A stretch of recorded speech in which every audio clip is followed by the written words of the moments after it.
Learn to turn. That's what today's video is all about.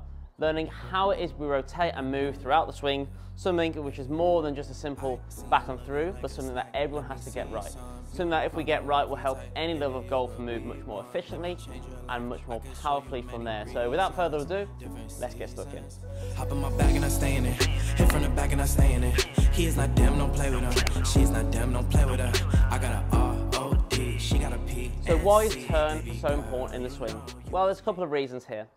Reason number one, when it comes to repeatability and consistency, is our body's ability to maintain our tilts and bends. If we have an efficient and correct turn, or pivot should we say, which we'll expand on shortly, our ability to maintain our tilts and bends throughout the swing becomes much greater. And in turn, our ability to deliver the golf club to the golf ball much more consistently becomes much greater as well.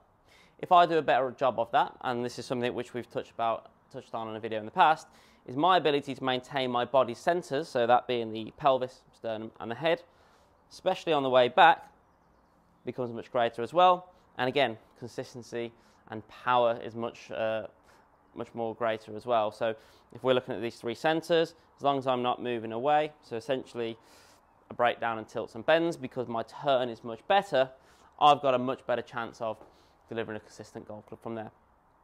Another important part of this is if we think about the engine of the golf swing, the engine of the golf swing really is my body. So if I take my arms out of the equation completely, this is my engine, my arms are the transmission, and that is what is attaching me to the golf club. So in the middle of my engine is my pelvis. So when we're looking at turn, and when I'm really looking at turn, I'm looking at people's ability to turn and pivot in the pelvis correctly. Because if the middle part of the engine can work in the correct manner, my ability to load up power much more efficiently and unload the power much more efficiently becomes much greater. And I can do that by a way where I'm unlocking much healthier movement patterns into the golf ball by my ability to maintain tilts and bends, rather than having to do anything compensatory on the way down. So in summary, a really efficient turn is paramount to me, because it creates a much more efficient move, so ability to maintain swing centres, tilts and bends, and my ability to load and generate and just generally unload much more power with my efficient move becomes much greater as well. So if we can combine those two together, it's hard for us not to have a more efficient and powerful move from there. In terms of how the pivot works, how our turn works, we're going to touch on a few drills shortly to understand this, but just want to understand, and something that I've heard Pete Cowan speak about in the past, that if we're referring to the pelvis here, it's not just a flat turn on the way back. When people think rotation, they just think 90 degrees. Well, if I look at my pelvis here, and I use the golf club to illustrate this, and it rotates straight back flat, so no angle has increased this way at all on the way back, I'm going to swing really flat and around me. And I've definitely heard people say to me in the past, well, if I get my hips turning more, am I not just going to swing around myself? Yes, absolutely would. The way the pelvis works in general is this pelvis, this part of the pelvis here, so the trail hip, works back and up. So it's like a stretch. If I was to pull a band from the floor, there is a turn and a stretch happening here. And you'll note how the left knee, or my lead knee, is flexing as my right knee extends. This is what gets that golf club in the slot. And Cowan really fantastically explains that swinging flat gets me to swing flat. So flat pelvis equals flat swing. But if we go back and up, it's that movement there and that understanding between the two, that distinction, which slots that golf club into place every single time. So the pelvis is the movement which moves back and up. Then on the way down, we move back, down and around. So it's back and up with the trail side. Then I bump the pelvis back and I see the same movement on the way through, clearing on the way through. So let's discuss a couple of drills that will really help you to understand that. Before we discuss drills, let's discuss setup and make sure we've got in this video 2 key areas ticked off at setup to help us move much more naturally. So the first is you can use an exercise where I'm just going to walk to the camera, not think about anything, and come to a stop. And then that's going to give me my width of stance. And if I make sure my feet are flared out at somewhat of an 11 o'clock degree angle, so if this is 12 o'clock, feet flared out would be 11 o'clock, I now have 2 things: width of stance and appropriate foot flare. So that's going to help me with my rotation, because if I go too wide, I can restrict how the kind of hips move. However, if you are someone who struggles with rotation in general, that exercise there is a baseline, but you can go slightly in of that baseline if you do have, let's say, rotational issues, back issues, leg issues, hip issues, something that can help you out there. However, we can use the foot flare to influence rotation in one way or another. So if I'm someone who struggles to rotate on the way back, if I get my right foot slightly more flared out, my left foot slightly more flared in, that's going to help rotation on the way back.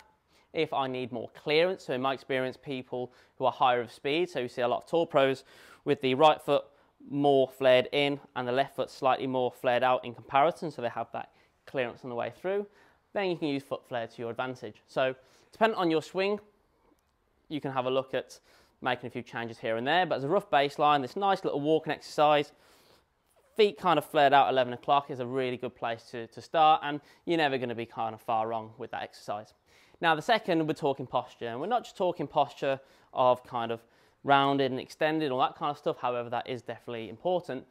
We're kind of talking, and I've got the swing plate here to kind of help us. If I was to have my golf club one glove head's width away from the wall, or this kind of stick here, and my heels, I would want my backside to sit on that wall. And you find with most tour pros, a rough baseline is about club heads width apart. I wouldn't want to be sat too far behind, and I certainly want to be sat or kind of too extended towards the golf ball as well. So if I got appropriate width of stance on foot flare, and my kind of backside is the right place, distance away from the heel, so essentially the pelvis sat in the right place, that's a really good baseline setup for me to begin when it comes to looking to turn much more efficiently throughout the golf swing. So a couple of drills here which I really like to get you to learn to turn much better. The first one is for people who sees a lot of upper body kind of movement quite sort of diagonally, if you like, on the way back and through, especially on the way back. And as we said at the start of the video, learning to turn efficiently is really important because it allows our ability to maintain centre much more efficiently. So with that in mind, a drill that I really like is to get your two fingers, one on one centre, so the belt buckle, the pelvis, one on another centre, so just pinching into the middle of sternum, and just make a rotation to the top, feeling like these two centres are staying on top of each other. If you're someone who moves quite like this on the way back, you're going to feel more of a stretch, if you like, that stretch element in order to keep those centres more on top of each other. And if you're someone who tips over like this, that might feel a little bit differently. Now in the camera, this might look like a really simple move, but I would employ anyone, especially with people with those issues, to feel this, because it will feel much different than how simple it might look in the camera. So it's a simple swing centre exercise, belt buckle, sternum, and if you can rotate and keep those centres on top of each other rather than losing them, that's going to allow you to rotate in an efficient way, keeping the centres stacked on top of each other, and in turn controlling our tilts and bends as well. The second drill, and again a drill that anyone can do, is to start with the golf club across the hips. And you look at this butt end of the golf club. As we said, when we rotate, we don't want this to just rotate flatly. This golf club wants to rotate back and up behind us. So if you're someone who struggles to turn in general, just by the very nature of you getting this golf club to move behind you with turn, you're going to start to turn more. And if you can do that by this golf club working back and up, that's you now rotating the right way.